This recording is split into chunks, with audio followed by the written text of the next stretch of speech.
दोस्तों, शाम के तकरीबन 8:15 बजे जब मैं महोबा बस डिपो पहुंचा तो पता चला कि बस को आने में अभी वक्त है। लिहाजा मैं वहीं पर पड़ी एक बेंच पर बैठ गया और बस के आने का वेट करने लगा।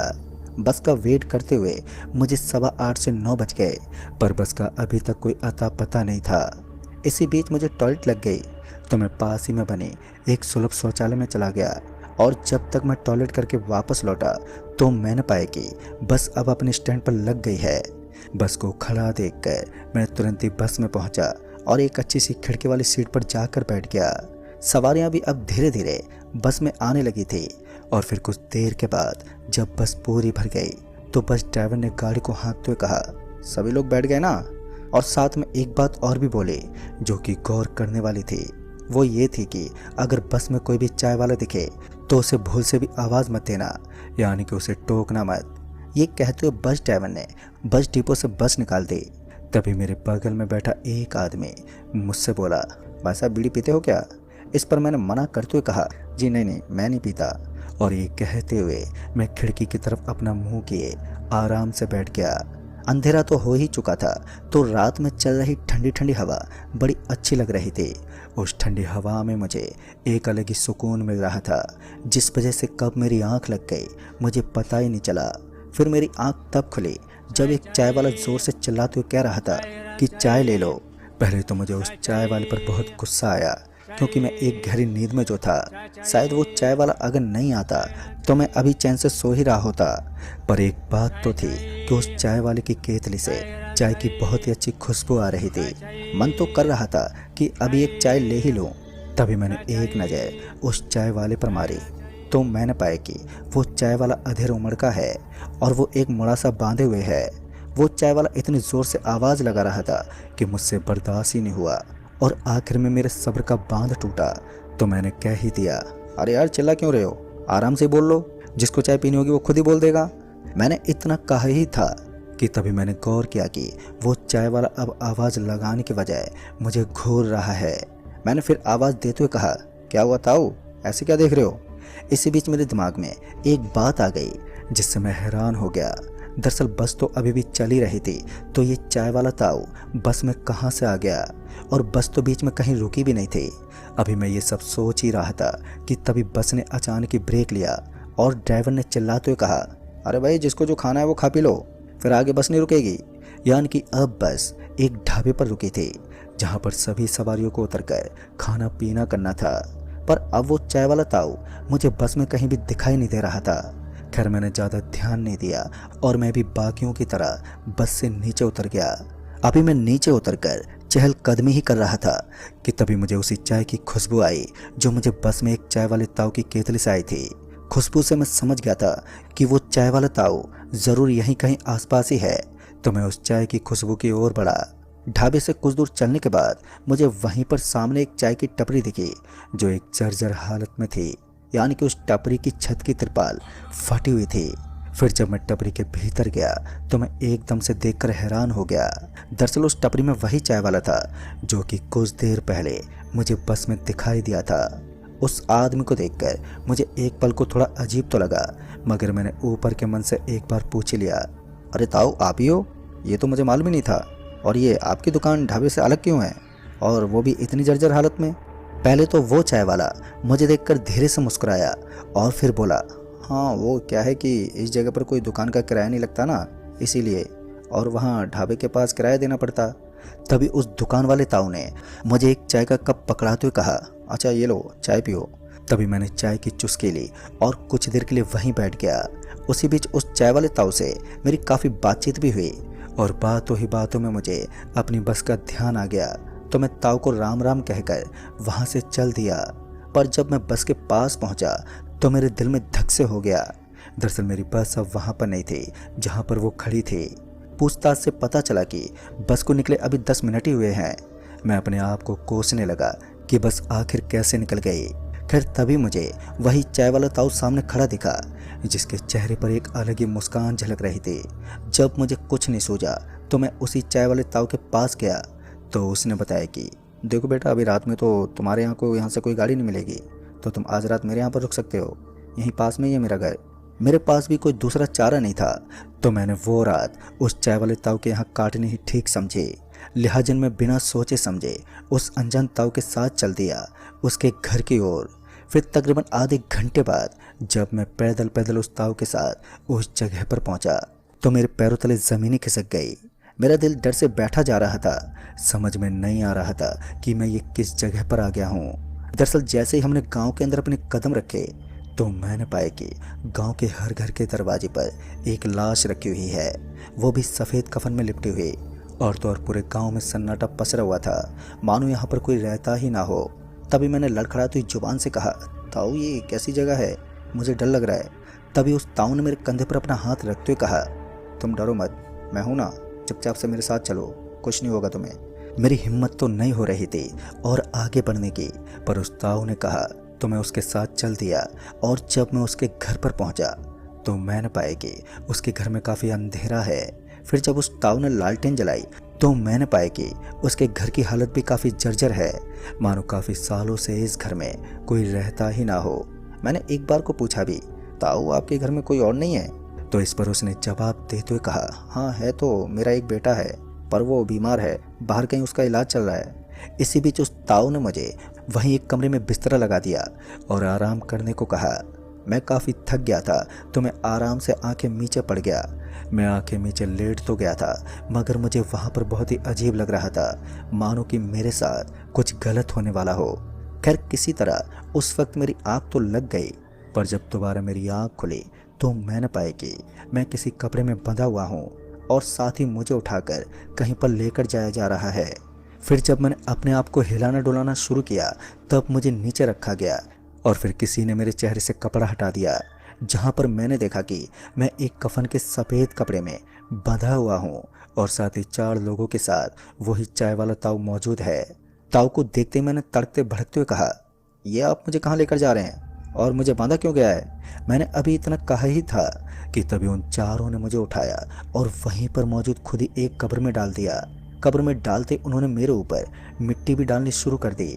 इससे पहले वो लोग मुझे जिंदा ही दफन कर देते कि उससे पहले ही मैंने चीखते चिल्लाते हुए कहा, आप मुझे छोड़ दो, जाने दीजिए मुझे। मेरे इतना कहते ही उन लोगों ने मिट्टी डालनी बंद कर दी और उस ताऊ ने मेरे से शर्त रखते हुए कहा, देखो मैं तुम्हें छोड़ दूंगा, लेकिन तुम्हें मेरा एक काम करना होगा। अगर तुमने नहीं किया तो तुमने कुछ देर पहले गाँव के हर घर के दरवाजे पर जो लाशें देखी थी उनमें से एक तुम्हारी भी होगी। अब उसकी क्या शर्तें थी ये तो मुझे नहीं मालूम, पर मैंने तुरंत उस आदमी की बात मान ली, क्योंकि अगर मैं उसकी बात नहीं मानता तो वो मेरे साथ कुछ भी कर सकता था। पहले तो उस आदमी ने मुझे बाहर निकाला और उसके बाद मुझे वहीं पर बिठा लिया और कहा, देखो तुम्हें जो काम दिया जाएगा वो थोड़ा कठिन तो है, पर याद रहे तुम्हारी ज़िंदगी से बढ़कर नहीं है।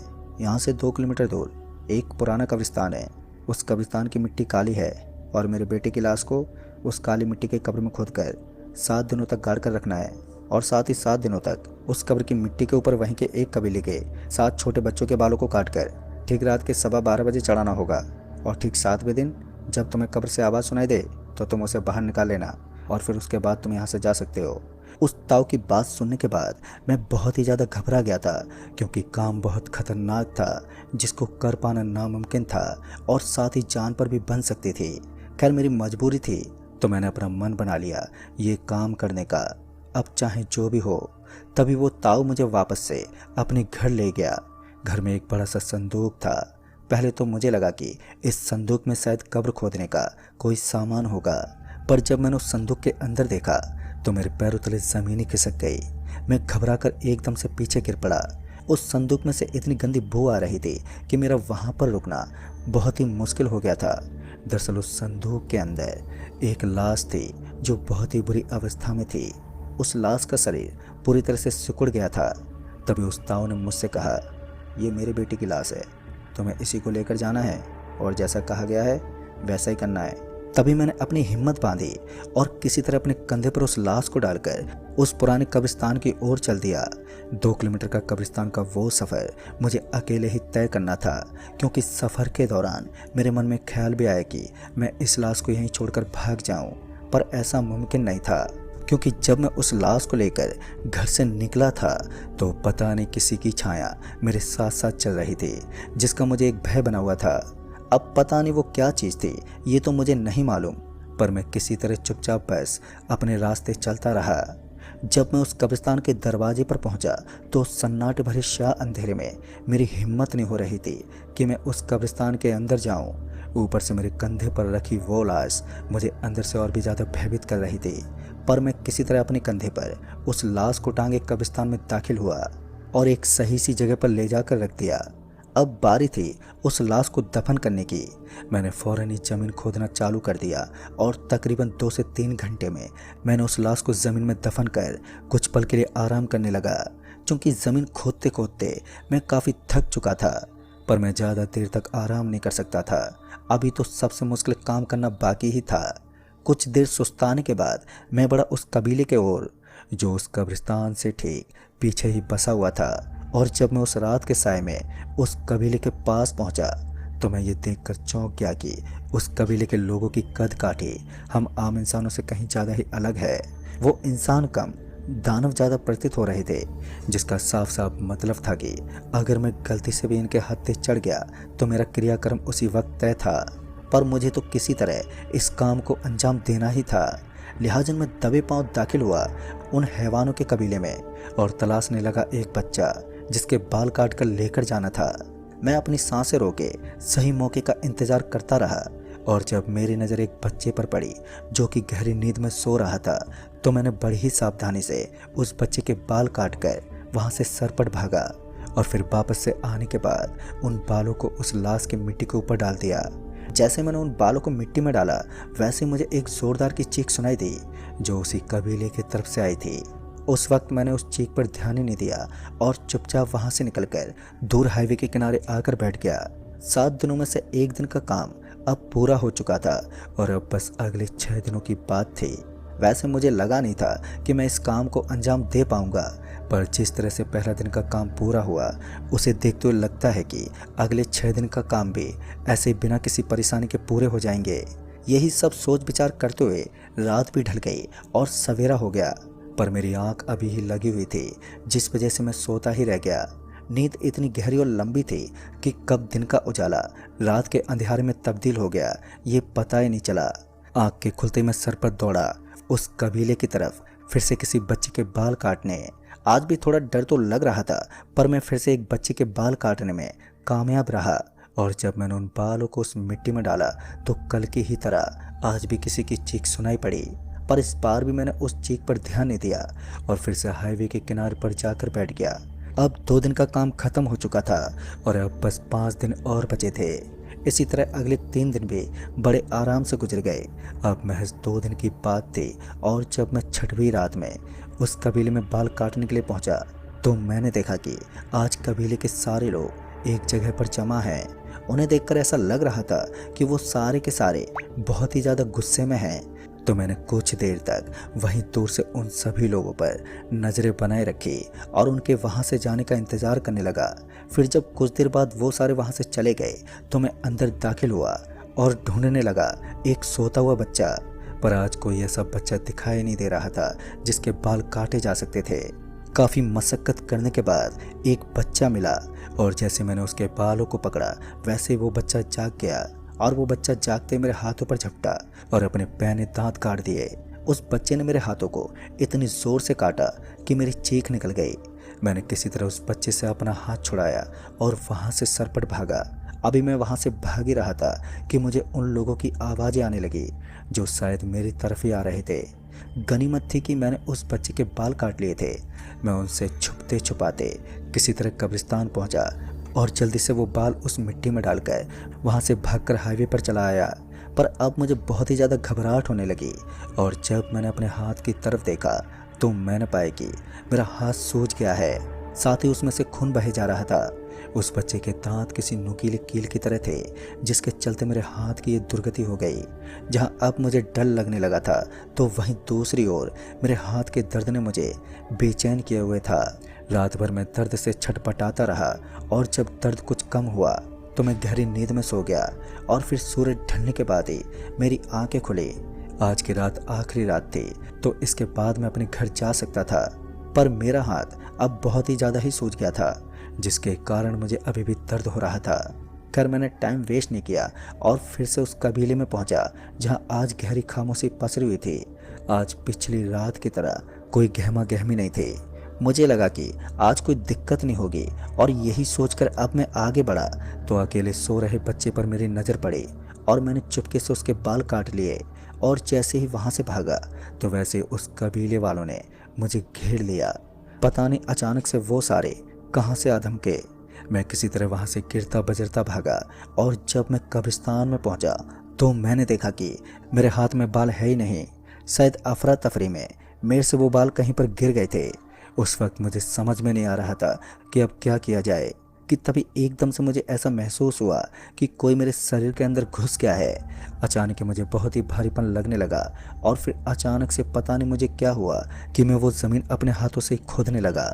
मैं चाहकर भी अपने आप को रोक नहीं पा रहा था। मैंने कुछ देर में ज़मीन खोद कर उस लाश को बाहर निकाल लिया जिसे मैंने वहाँ पर दफन किया था। जैसे मैंने उस लाश को बाहर निकाला वैसे मेरे अंदर से एक काला साया निकला और उस लाश में समा गया। उस लाश में काले साए के समाते ही उस लाश में जान आ गई और उस लाश ने अपनी आँख खोल दी। आँख के खुलते उस लाश ने मुझे मेरी गर्दन से पकड़कर ऊपर हवा में उठा दिया। मैं उसके हाथों में फड़फड़ाने लगा और मेरा दम घुटे जा रहा था। बस कुछ ही देर में मैं मरने ही वाला था कि तभी वो कबीले वाले वहां पर आ गए। उन कबीले वालों को देखकर वो लाश जो अब जिंदा हो चुकी थी मुझे वहीं पर पटक कर वो लाश वहां से भागने लगी। पर उन कबीले वालों ने उस लाश को तुरंत ही पकड़ लिया और उस लाश के हाथ पैर तोड़कर अलग कर दिए। अभी वो कबीले वाले अपना गुस्सा उसी लाश पर उतार ही रहे थे कि इसी बीच में वहां से निकल गया। दोस्तों उस कब्रिस्तान में मेरी जान जाते जाते बची। खैर उसके बाद फिर कुछ बुरा नहीं हुआ, बस मेरे हाथ का इलाज नहीं हो पाया। आज भी मेरा हाथ वैसे ही सूजा हुआ है और दर्द करता रहता है। पता नहीं वो आदमी क्यों अपने मरे हुए बेटे को जिंदा करवाना चाहता था और वो कबीले वाले कौन थे जिनके बच्चों के बाल मुझे काटकर उस मिट्टी में डालने पड़ते थे जहां उस आदमी के बच्चे की लाश दफन थी। तो दोस्तों इस कहानी में बस इतना ही।